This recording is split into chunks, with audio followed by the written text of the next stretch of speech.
প্রিয় শিক্ষার্থী, কেমন আছো সবাই? আশা করি সবাই ভালো আছো।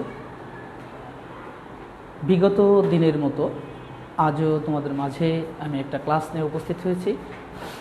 আজকের ক্লাসটি হচ্ছে নবম দশম শ্রেণীর B2 অর্থাৎ বাংলা দ্বিতীয় পত্রের কারক ও বিভক্তি সম্পর্কে। আমরা সকলেই অবগত আছি যে কারক ও বিভক্তি একটু কঠিন, তো এই কঠিনটাকে একটু সহজ ভাষায় বোঝাবার জন্য আজ তোমাদের মাঝে এসে উপস্থিত হয়েছি। তো কেউ যেন বলতে না পারে ইস কারক এত কঠিন, এই কথাটি যেন কারোর মুখ থেকে বের না হয়। তার কারণ হচ্ছে যে আমরা আজ দেখব যে সহজভাবে কারক কীভাবে শেখা যায়। তো আমরা মূল টপিকসে ফিরে আসি যে কারক কাকে বলে। প্রথম আমরা আসি যে কারক কাকে বলে। আমরা আজ সর্বপ্রথম যে বিষয়টা নিয়ে আলোচনা করব সেটা হচ্ছে কারক। কারক আজকে আমাদের টপিকসটা হচ্ছে শুধু কারক। এখন কারক কাকে বলে, এই কারকের বিষয়বস্তুটা উত্থাপন করতে গেলে সর্বপ্রথম আমাদের যে জিনিসগুলা সামনে এসে যায় সেই জিনিসগুলো সম্পর্কে আগে তোমাদের একটু অবহিত করি। যে আমরা জানি যে কতগুলো ধ্বনি মিলে বা কতগুলো বর্ণ মিলে নির্দিষ্ট কোনো অর্থ প্রকাশ করলে সেটা একটা শব্দ হয়। বলা হচ্ছে কতগুলো ধ্বনি বা বর্ণ মিলে নির্দিষ্ট কোনো অর্থ প্রকাশ করলে সেটা হয়ে থাকে একটা শব্দ। আবার কতগুলো শব্দ মিলে বক্তার মনের ভাব যখন প্রকাশ করে তখন সেটা হয়ে যায় একটা বাক্য। তাহলে বাক্যের অপরিহার্য যে বিষয়টা, সেই বিষয়টা হচ্ছে ক্রিয়াপদ। ক্রিয়াপদ বাক্যের অপরিহার্য যে বিষয়, সেই বিষয়টা হচ্ছে আমাদের ক্রিয়াপদ। তো বাক্যের ক্রিয়াপদের সাথে নামপদের, অর্থাৎ আমরা যদি বলতে যাই যে কারকের সংজ্ঞা, কারক কাকে বলে, তাহলে আমরা সর্বপ্রথম যে বিষয়টা আমাদের মাথার মধ্যে আসে সেটা হচ্ছে যে নামপদের সঙ্গে ক্রিয়াপদের যে সম্পর্ক। নামপদের সঙ্গে ক্রিয়াপদের যে অন্বয় বা সম্পর্ক তাকে কারক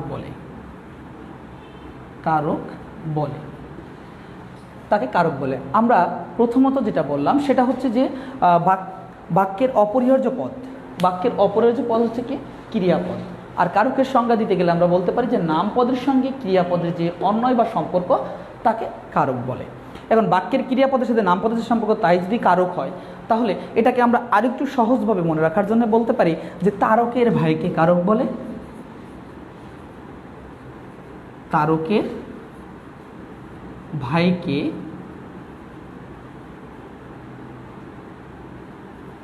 কারক বলে। খুব সুন্দরভাবে মনে রাখার জন্য আমরা এই টপিকসটা বলতে পারি যে তারকের ভাইকে কারক বলে। তাহলে তারক এখানে হচ্ছে কি নামপদ। আর আমি এই হিসাবে এখানে এইটাকে ক্রিয়াপদ হিসেবে দেখিয়েছি, ভাইটাকে আমি ক্রিয়াপদ হিসেবে দেখিয়েছি। যেহেতু এটা ক্রিয়াপদের আওতাধীন পড়ে না, তারপরেও আমি মনে রাখার জন্য এটা করেছি যে নামপদের সঙ্গে ক্রিয়াপদের যে সম্পর্ক তাকে কারক বলা হয়। ঠিক আছে? তো যাই হোক, আমরা দুইটা সম্পর্ক এখানে দিচ্ছি যে তারকের সাথে তার ভাইয়ের একটা সম্পর্ক আছে। তাহলে তারকের ভাইকে আমরা বলতেছি যে কারক, অর্থাৎ তারকের ভাইকে কারক, তাই না? তাহলে এখানে ভাইয়ের সাথে তারকের একটা সম্পর্ক আছে বা নারীর টান আছে, যার কারণে আমি এটা বলেছি যে তারকের ভাইয়ের সঙ্গে তারকের ভাইকেই কারক বলা হয়। যাই হোক, আমি একটা বাক্যের মধ্যে দিয়ে তোমাদেরকে আজকে কারকটা বোঝানোর চেষ্টা করব, দেখি কতটুকু সফলকাম হতে পারি। তাহলে যেহেতু আমরা সম্পর্কের দিক দিয়ে আসতেছি, তাহলে আমাদের বাক্যটা এমন হয় সঙ্গত যে সেই বাক্যের মধ্যে পরস্পর সকলের সাথে সকলের কিছু না কিছু সম্পর্ক বা অবিচ্ছেদ্য অংশ থাকে। তাহলে আমরা বলতে পারি মা দুপুরবেলায় হাঁড়ি থেকে হাতা দিয়ে ক্ষুধার্ত ব্যক্তিকে ভাত বেড়ে দিয়েছিল বা দিয়েছিলেন, তাই না? আমরা এটা অবশ্যই বলতে পারি যে মা দুপুরবেলায়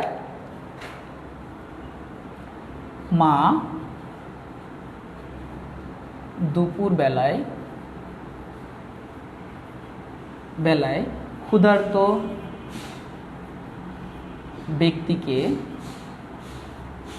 ব্যক্তিকে হাতা দিয়ে হাতা দিয়ে ভাত বেড়ে দিয়েছিলেন।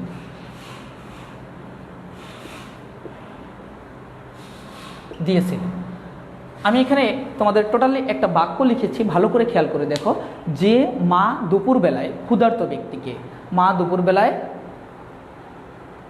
দুপুরবেলায় হাড়ি থেকে ক্ষুধার্ত ব্যক্তিকে, হাড়ি থেকে ক্ষুধার্ত ব্যক্তিকে,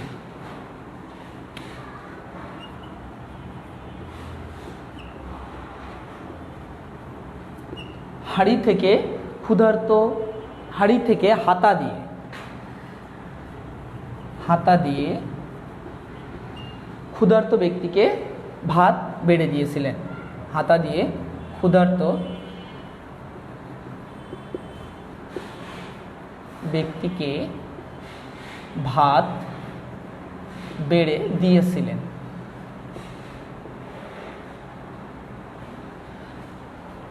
মা দুপুরবেলায় হাড়ি থেকে হাতা দিয়ে ক্ষুধার্ত ব্যক্তিকে ভাত বেড়ে দিয়েছিলেন। তাহলে এখানে আমাদের এই বাক্যটার মধ্যে, টোটাল বাক্যটার মধ্যে আমাদের ক্রিয়াপদ কোথায় আছে? কারণ একটা বাক্য গঠন করতে গেলে তার অপরিহার্য অংশ বলেছি আমরা যে ক্রিয়াপদ, তাই না? তাহলে এই ক্রিয়াপদটা এই বাক্যের মধ্যে কোন জায়গায় অবস্থান করতেছে আমরা সেটা একটু দেখব। তাহলে এখানে বেড়ে দিয়েছিলেন, এটা ক্রিয়াপদ, এটা হচ্ছে কি ক্রিয়াপদ। বেড়ে দিয়েছিলেন, এটা হচ্ছে ক্রিয়াপদ। এখন দেখো মা তারপর হচ্ছে দুপুরবেলায় হাড়ি থেকে, হাড়ি থেকে কি বেড়ে দিয়েছিলেন? কি দিয়ে? হাতা দিয়ে। কাকে দিয়েছিলেন? ক্ষুধার্ত ব্যক্তিকে কি দিয়েছিলেন? ভাত দিয়েছিলেন। তাহলে দেখো এখানে প্রত্যেকটা শব্দের সঙ্গে প্রত্যেকটা শব্দের মিল আছে, প্রত্যেকটার মিল আছে এবং সর্বশেষ দেখো ক্রিয়াপদ আছে। তাহলে এটাকে আমরা কারক বলতে পারতেছি। আচ্ছা, কারক, এবার চলে আসি আমরা কারকের ব্যুৎপত্তিগত অর্থ। কারকের ব্যুৎপত্তিগত অর্থ অর্থাৎ কারক এর উৎপত্তি হয়েছে কিভাবে আমরা সেটা একটু দেখতে পারি।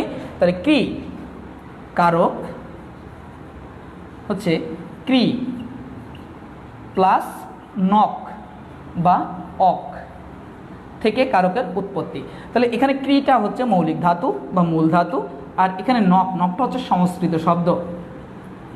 সংস্কৃত, আর এই নক থেকে বাংলা এসেছে কি? অক, এটা হচ্ছে বাংলা।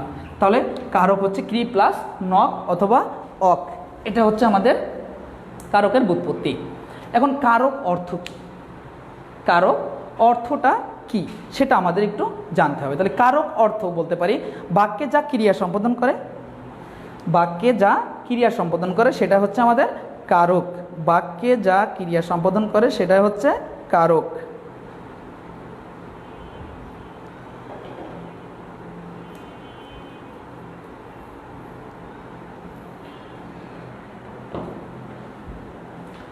বাক্যে যা ক্রিয়া সম্পাদন করে সেটা হচ্ছে কি? কারক। তাহলে এই বাক্যের মধ্যে ক্রিয়া সম্পাদন করছে কে? বেড়ে দিয়েছিল, তাহলে এটাকে আমরা একটা কারক বলতে পারতেছি। এরপরে আমরা যেটা দেখতেছি আবার অন্যভাবেও এটাকে আমরা বলতে পারি, সেটা হচ্ছে যে ক্রিয়াপদের সঙ্গে নামপদের সম্পর্ক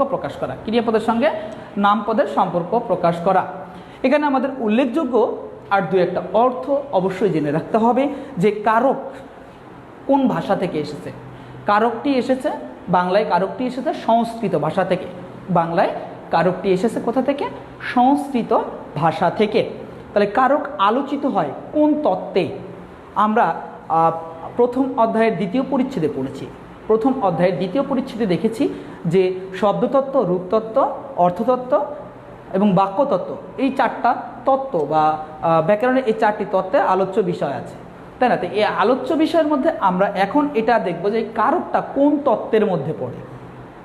এই কারকটাকে বলা হয় থাকে শব্দতত্ত্ব বা রূপতত্ত্ব। বলা হয় কি? শব্দতত্ত্ব বা রূপতত্ত্ব। এটাকে ইংরেজিতে আবার বলা হয় থাকে মরফোলজি। এটাকে বলা হয় থাকে মরফোলজি। শব্দতত্ত্ব বা রূপতত্ত্বকে ইংরেজিতে বলা হয় মরফোলজি। তাহলে খেয়াল করো যে এখানে একটা বাক্য, এই বাক্যটা মানে আমি যদি ধরে নিই যে এই বাক্যটা একটা টোটালি পরিবার, আমরা যদি এই বাক্যটাকে ধরে নিই তাহলে এই বাক্যটিকে আমরা টোটালি বলতে পারি যে এটি একটি পরিবার। তাহলে বাক্যের ক্রিয়া ওই পরিবারের প্রধান হয়। অর্থাৎ এই বাক্যটির মধ্যে এখানে এই যে ক্রিয়াপদটি আছে, এই ক্রিয়াপদটি হচ্ছে কি আমাদের পরিবারের প্রধান। এটা হচ্ছে আমাদের পরিবারের প্রধান, তাই না? তাহলে পরিবারের প্রধান ক্রিয়ার সাথে বাক্যের অন্যান্য পদের কোনো না কোনোভাবে সম্পর্ক থাকে। অর্থাৎ এইগুলোর সঙ্গে দেখো প্রত্যেকটা পদের এখানে সম্পর্ক আছে, প্রত্যেকটা পদের এখানে ক্রিয়াপদের সঙ্গে প্রত্যেকটা পদের সম্পর্ক আছে। এখন এটা যদি আমি আর একটু সুন্দরভাবে তোমাদের উপস্থাপন করতে যাই তাহলে দেখাতে পারি যে এখানে আমাদের কিসের সঙ্গে কার সম্পর্ক আছে। এখানে আমাদের কিসের সঙ্গে কার সম্পর্ক আছে সেটা আমাদের একটু বিস্তারিত বিষয়। তাহলে এই বিস্তারিত বিষয়টা যদি আমরা বলতে যাই তাহলে আমাদের একটু গভীরে যেতে হচ্ছে। সেটা হচ্ছে দেখো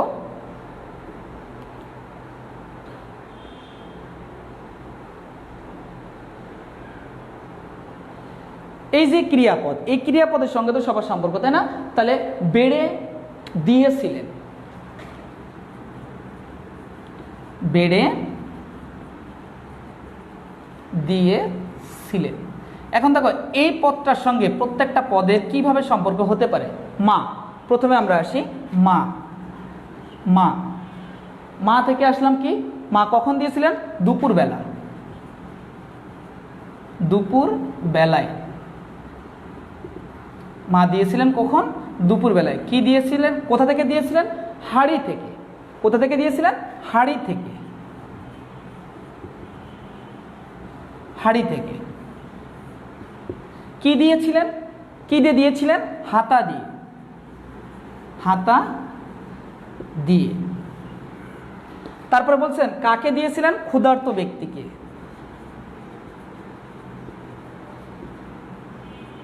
ক্ষুধার্ত ব্যক্তিকে। তারপরে কি দিয়েছিলেন? ভাত, ভাত দিয়েছিলেন, তাই না? তাহলে এখন একটু খেয়াল করে দেখতে পারো যে এই যে বেড়ে দিয়েছিল আমরা এটাকে বলতেছি কি? ক্রিয়াপদ। এই বেড়ে দিয়েছিল এটাকে আমরা বলতেছি ক্রিয়াপদ। তাহলে এই ক্রিয়াপদের সঙ্গে দেখো প্রত্যেকটার সম্পর্ক আছে। মায়ের সম্পর্ক আছে, দুপুরবেলার সম্পর্ক আছে, হাঁড়ি থেকে সম্পর্ক আছে, হাতা দিয়ে সম্পর্ক আছে, ক্ষুধার্ত ব্যক্তিকে সম্পর্ক আছে, ভাতের সঙ্গে সম্পর্ক আছে, তাই না? তো প্রত্যেকটা বিষয়ের সঙ্গে প্রত্যেকটা বিষয়ের একটা না একটা সম্পর্ক আমাদের রয়ে গেছে। তাহলে এখন আমরা যে বিষয়টা এখানে দেখব সেটা হচ্ছে যে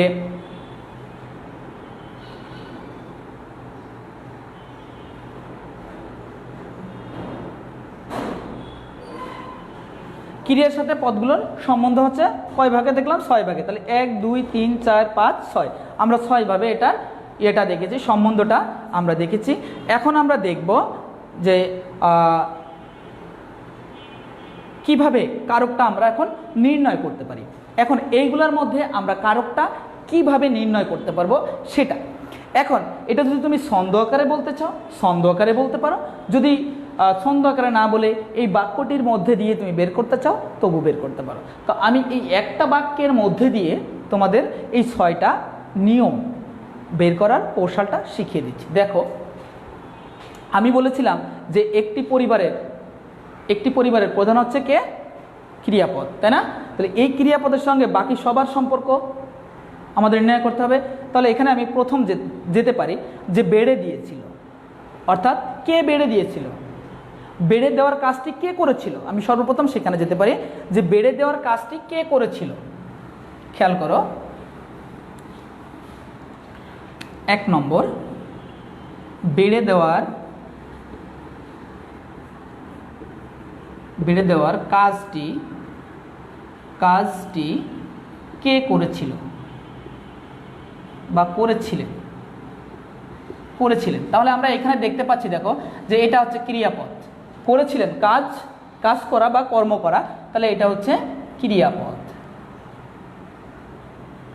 তাহলে এর মধ্যে আমি দেখো বেড়ে দেওয়ার এই কাজটি কে দ্বারা প্রশ্ন করলে যদি আমরা উত্তর পাই তাহলে সেটা হবে সবসময় কি? কর্তা বা কর্তৃকারক, কর্তা বা কর্তৃকারক। তাহলে কি দ্বারা প্রশ্ন যদি আমি করি তাহলে এখানে বলা হচ্ছে যে বেড়ে দেওয়ার কাজটি কে করেছিল। তাহলে আমি এখানে দেখতেছি যে বেড়ে দেওয়ার কাজটি কে করেছিল? মা করেছিল। তাহলে মা হচ্ছে কি? কর্তৃকারক বা কর্তা, কর্তৃকারক বা কর্তা। এইবার আমরা 2 নম্বরটায় যেতে পারি। 2 নম্বরটা এখানে বলা হয়েছিল যে কে বেড়ে দিয়েছিল। এখন দ্বিতীয় প্রশ্ন আমি যদি বলতে পারি যে মা কি বেড়ে দিয়েছিলেন, মা কি বেড়ে দিয়েছিলেন, মা কি বেড়ে দিয়েছিলেন। আমি দ্বিতীয় প্রশ্নটা করতেছি যে মা কি বেড়ে দিয়েছিলেন, তাহলে এখানে বেড়ে দিয়েটা হচ্ছে, বেড়ে দিয়েছিলেন এটা হচ্ছে কি ক্রিয়াপদ, এটা হচ্ছে ক্রিয়াপদ। তাহলে এই ক্রিয়াপদের সঙ্গে দেখো এই যে কি অর্থাৎ কর্তার যে সম্পর্ক, তাই না, কারণ কর্তা যেটা করে সেটাই তো কর্ম নাকি, আমরা তো সেটাই জানি যে কর্তা যা করে সেটাই হচ্ছে কর্ম। তাহলে যেহেতু কাজটি করতেছে তাহলে এখানে আমরা কি দ্বারা প্রশ্ন করতেছি, কি দ্বারা প্রশ্ন করলে যদি উত্তর পাওয়া যায় তাহলে সেটা কর্মকারক। তাহলে এখানে কে মা কি বেড়ে দিয়েছিলেন, ভাত, তাহলে কর্মটা কি ছিল আমাদের ভাত, তাহলে এটা হবে কি কর্মকারক, এটা হবে কর্মকারক। অবশ্যই এই পর্যন্ত বুঝতে পেরেছ। এবার আমরা যাই তৃতীয় নম্বরে, অর্থাৎ দুইটা আমাদের এখানে পরিসমাপ্তি ঘটলো। এবার আমরা চলে যাব 3 নম্বরে।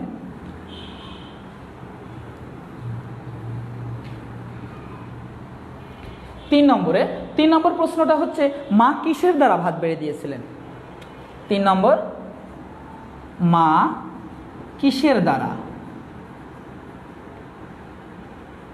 কিসের দ্বারা ভাত বেড়ে দিয়েছিলেন, ভাত বেড়ে দিয়েছিলেন, মা কিসের দ্বারা ভাত বেড়ে দিয়েছিলেন। তাহলে এখানে দেখো বেড়ে দিয়েছিলেন এটা হচ্ছে ক্রিয়াপদ, তাহলে এখানে তোমার হচ্ছে এখানে কর্তাকে মা, কিসের দ্বারা যদি আমরা প্রশ্ন করি, কিসের দ্বারা যদি প্রশ্ন করি তাহলে এটা হয় সবসময় কি কারক, করণ কারক। অর্থাৎ করণ কারকের সংজ্ঞাটা এমন দাঁড়ায় যে তুমি কর্তা কাজটি করতেছে, এখন কি দ্বারা কাজটি করতেছে বা কিসের দ্বারা কাজটি করতেছে, যদি এই প্রশ্নের উত্তর আমরা পেয়ে যাই তাহলে এটা হবে সবসময় করণ কারক। তাহলে এখানে আমি যখন প্রশ্ন করেছি মা কিসের দ্বারা ভাত বেড়ে দিচ্ছিলেন, তাহলে মা কিসের দ্বারা ভাত বেড়েছিলেন, হাতা দিয়া বা হাতার দ্বারা, তাহলে এখানে আমরা দিতে পারি যে হাতা, তাহলে এই হাতাটা কি করণ কারক, করণ কারক। অর্থাৎ আমি বলেছি যে কোনো উপকরণ যদি বোঝায়, মানে যেই জিনিসটা দিয়ে আমরা কাজটা সম্পাদন করতেছি সেটা যদি প্রকাশ পায় তাহলে সেটা হবে কি করণ কারক। এবার চলে যেতে পারি আমি 4 নম্বরটা। 4 নম্বরটা হচ্ছে যে মা কাকে ভাত বেড়ে দিয়েছিলেন, মা কাকে ভাত বেড়ে দিয়েছিলেন, মা কাকে ভাত বেড়ে দিয়েছিলেন। তাহলে সাধারণতই এটা চলে আসতেছে আমাদের ক্রিয়াপদ, বেড়ে দেওয়াটা আমাদের ক্রিয়াপদ। তাহলে মা কাকে, এখন কাকে দ্বারা যদি প্রশ্ন করি, কাকে দ্বারা প্রশ্ন করে যদি আমরা উত্তরটি পাই তাহলে সেটা অবশ্যই সম্প্রদান, অর্থাৎ কাকে দিচ্ছি, কাকে দিচ্ছি, দিচ্ছিটা কাকে বা দান করতেছিটা কাকে, সেটা হবে কি সম্প্রদান। তাহলে এখানে কাকে দিচ্ছি, ক্ষুধার্ত ব্যক্তিকে, ক্ষুধার্ত ব্যক্তিকে, তাহলে এটা কি হলো সম্প্রদান কারক, সম্প্রদান কারক, এটা হয়ে গেল সম্প্রদান কারক। ঠিক আছে, আচ্ছা এবার পঞ্চম প্রশ্ন, এবার হচ্ছে আমাদের পঞ্চম প্রশ্ন। পঞ্চম প্রশ্নটা কি, আমরা এখানে কাকে দ্বারাও পেয়ে গেলাম, পঞ্চম প্রশ্নটা হচ্ছে ক্ষুধার্ত ব্যক্তি পেয়ে গেলাম, কোথা থেকে দিচ্ছেন, হাঁড়ি থেকে দিচ্ছেন। তাহলে মা কোথা থেকে ভাত বেড়ে দিচ্ছিলেন, 5 নম্বর হচ্ছে মা কোথা থেকে ভাত বেড়ে দিয়েছিলেন, দিয়েছিলেন। তাহলে এটা হচ্ছে আমাদের ক্রিয়াপদ, তাই না। এই ক্রিয়াপদের সম্পর্কে দেখো, এখন কোথা থেকে, কোথা থেকে যদি বোঝায় তাহলে এটা কোন কারক হয়, কোথা থেকে যদি বোঝায় তাহলে সেটা হবে কি অপাদান কারক। তাহলে এখানে আমরা কোথা থেকে দিচ্ছে, হাঁড়ি থেকে, হাঁড়ি থেকে, তাহলে এটা হচ্ছে অপাদান কারক, অপাদান কারক। সর্বশেষ যেটা আছে, সর্বশেষ, তাহলে আমরা এখানে ক্ষুধার্ত ব্যক্তিকেও পেয়ে গেছি, কি দিচ্ছিলেন, ভাত দিচ্ছিলেন, এটাও পেয়ে গেছি। এখন আমাদের বাকি আছে স্থান বা সময়। স্থান বা সময় বা কাল যদি বোঝায় তাহলে সেটা সবসময় হয়ে থাকে অধিকরণ কারক। যদি কোনো স্থান বা নির্দিষ্ট কোনো সময়, নির্দিষ্ট কোনো জায়গা বা নির্দিষ্ট কোনো সময় যদি বোঝানো হয়ে থাকে তাহলে সেটা হয়ে থাকে সবসময় কি অধিকরণ কারক। তাহলে এখানে আমরা কোথা থেকে প্রশ্ন পেয়েছি? 6 নম্বর হচ্ছে তাহলে কি, যে মা কখন ভাত বেড়ে দিয়েছিলেন?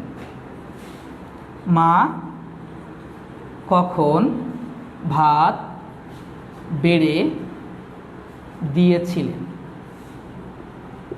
তাহলে দেখো এখানে আমি প্রশ্ন করেছি কখন দ্বারা, এটা হচ্ছে ক্রিয়াপদ, ঠিক আছে।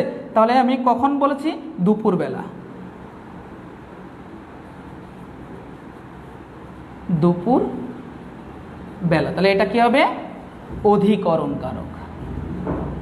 অধিকরণ কারক। Am I clear?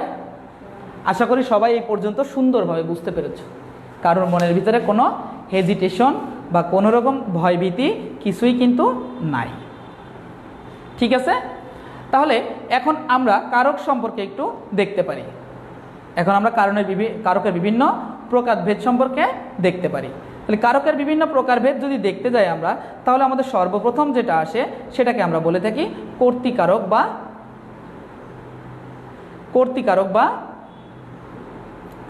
কর্তাকারক। কর্তৃকারক বা কর্তাকারক। তাহলে কর্তৃকারক বা কর্তাকারক কাকে বলে? কর্তৃকারক বা কর্তাকারক কাকে বলে? খেয়াল করো, বিশেষ্য। আমরা জানি যে বিশেষ্য হচ্ছে নাম শব্দ আর সর্বনাম হচ্ছে বিশেষের পরিবর্তে ব্যবহৃত হয়। তাহলে যে বিশেষ্য বা সর্বনাম পদ বাক্যে ক্রিয়া সম্পাদন করে তাকে বলে কর্তা। অর্থাৎ এক কথায় বলা যেতে পারে যে কার্য সম্পাদন করে তাকে বলা হয় কর্তা। অর্থাৎ যে বিশেষ্য বা সর্বনাম পদ ক্রিয়া সম্পাদন করে বা কার্য সম্পাদন করে, ক্রিয়া মানে হচ্ছে কার্য, তাহলে কার্য সম্পাদন করে তাকে বলা হচ্ছে কি, যে কর্তা। তাহলে আর এই কর্তার সঙ্গে ওই বাক্যের ক্রিয়াপদের সম্পর্কের নামই হচ্ছে কর্তৃকারক। তাহলে আমরা বললাম কি, যে বিশেষ্য ও সর্বনাম পদের সঙ্গে ক্রিয়াপদ, সর্বনাম পদ বাক্যে ক্রিয়া সম্পাদন করাকে বলা হয় কর্তা, আর ওই কর্তা ওই বাক্যের যে ক্রিয়াটা সম্পাদন করে সেটাকে বলা হয় কর্তা বা কর্তৃকারক। কর্তা বা কর্তৃকারক। তাহলে আমরা এখানে দেখতে পারি যে ছেলেরা বল খেলছে, ছেলেরা বল খেলছে। তাহলে এখানে খেলছে, খেলছেটা হচ্ছে কি ক্রিয়াপদ, খেলছেটা হচ্ছে ক্রিয়াপদ। তাহলে এই ক্রিয়াপদের সম্পর্ক আছে কার সঙ্গে? এই বিশেষ্যের সঙ্গে। ছেলেরা বিশেষ্য, ছেলেরা হচ্ছে কি বিশেষ্য। তাহলে এই বিশেষ্যের সঙ্গে কার সম্পর্ক আছে? ক্রিয়াপদের সম্পর্ক আছে। তাহলে এই কাজটি কে করতেছে? কাজটি কে করতেছে? এই বল খেলা, এই কাজটি কার দ্বারা সম্পাদন হচ্ছে? ছেলের দ্বারা। এবং ছেলের দ্বারা যখনই সম্পাদন হচ্ছে তাহলে এটা আমরা বলতেছি যে কি কর্তৃকারক। যখনই আমরা দেখতেছি যে এটা ছেলের দ্বারা সম্পর্কিত হচ্ছে তাহলে এটা হচ্ছে যে তোমার কর্তৃকারক। অর্থাৎ ছেলেরা, এখানে কারা বল খেলছে? আমি যদি প্রশ্ন করি যে কারা বল খেলছে, তাহলে আমার উত্তর আসতেছে কি, যে ছেলেরা। কারা দ্বারা যদি প্রশ্ন করা হয় তাহলে সেখানে আসতেছে যে ছেলেরা বল খেলছে। আমার ক্লিয়ার? আচ্ছা, এখন যদি আরো একটা উদাহরণ আমি দিতে যাই তাহলে আমি বলতে পারি যে গায়ে মানে না আপনি মোড়ল।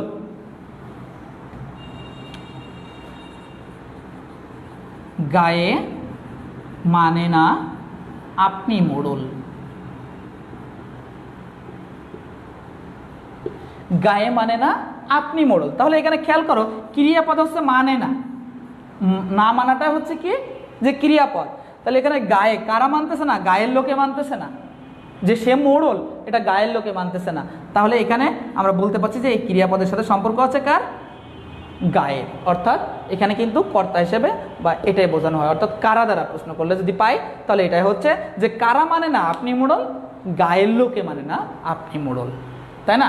তাহলে চলে গেল আমাদের কর্তৃকারক। তো যাই হোক, আজ আমরা এই কর্তৃকারক পর্যন্ত সমাপ্ত করতেছি।